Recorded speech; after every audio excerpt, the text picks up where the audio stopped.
Carl, thanks. We're in the kitchen today with Chef Jason Van Marter from the Bristol Hotel to show us how to make some incredible jalapeno poppers, but with a twist. These have pimento cheese and brisket in them. And of course, this is a seasonal dish on the hotel's menu at Vivian's Table for the summer season. Now, Chef, show us how we make these. Absolutely. These are really a lot of fun. We like to be a little inventive. Okay. I've done these poppers in all kinds of different versions. The first thing you're going to want to do is get your jalapenos ready. And we just split them down the middle, lengthwise. And then using the tip of your knife, you just go along the vein, work your way around, and pop it out. And no, okay? We don't want any seeds, and then we right? want to take the seeds out. And so I know that this has a little bit of a twist with it. What made you come up with this recipe? Well, I actually started them on the East Coast and I filled them with crab. Okay. So, which was more indicative to being on the Chesapeake Bay.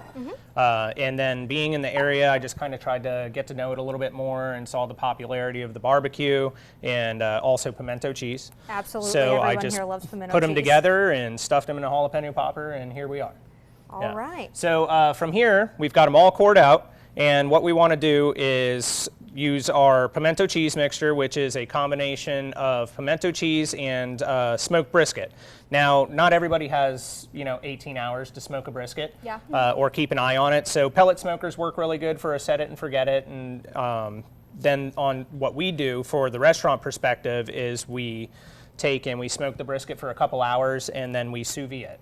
So we can vacuum seal it and cook it in a controlled water bath for 24 hours, and then it becomes nice and shreddable, and then we use the juices and cut it back into it. It sounds great. And then mix it with the pimento cheese. And all of these recipes are on our website. We will have this posted for you once First at 4 is over. So if you want to learn how to make these, we will have them online after this. Or if you don't want to go through the trouble, obviously you can go to Vivian's Table in Bristol. And it's very much a process, especially getting all the prep together, because you're going to need to smoke the brisket. You got to make the pimento cheese, which all the recipes will be provided. And then what we want to do is we want to take each one and we're going to wrap it in bacon. And the thinner the better with the bacon, because it is going to add for a little bit of a crispier texture when you're cooking them, and it won't take away from the rest of the jalapeno. Okay, so we get them all wrapped nice and tight.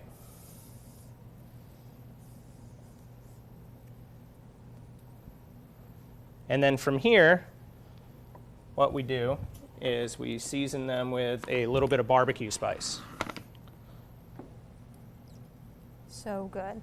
And so after this, I know that we've already got the oven preheating. Yep. But are there other ways you can cook this? Could you toss them on the grill or things like that? Yeah, you can cook them on the grill. Honestly, what we do from this point is we take them and we put them in the smoker. Okay. So we smoke them for about an hour and a half at 225 degrees. And you can serve them directly from the smoker to your guest, or if you're trying to get ahead for a weekend barbecue, you can smoke them and then chill them, put them in your refrigerator, and then we'll heat them up in the oven, which we're going to show you here.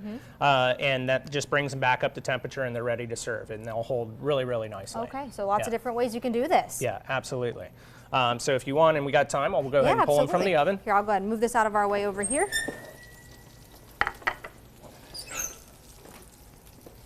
Oh, these look so good. I wish you guys could smell our studio right now. We've had people already saying what they're calling dibs on after this segment here. So I know that everybody's excited when you come into WJHL. Oh, thank you. And I'm going to show you how we plate it up at the restaurant. What we do is we use a little bit of what's called unagi sauce. It's used in sushi, and it's the best way to describe it is it's a sweet soy reduction. And we just take a little bit of this sauce and we run it across the plate just to give it a little bit of flavor as you're eating them. We don't want to overpower anything else with the poppers.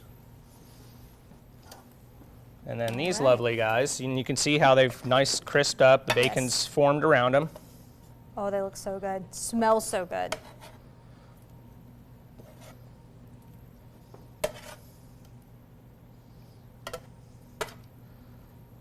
And then, as if the barbecue spice and the pimento cheese and everything wasn't enough, we actually put a little bit of sriracha mayonnaise on top that we make the mayonnaise fresh. And we put a little dollop right on top. Just to add a little bit of flavor. Again, yep, just a little bit of flavor. See, I was going to be bad and tap it on the camera. These are almost too pretty to eat, but it smells too good.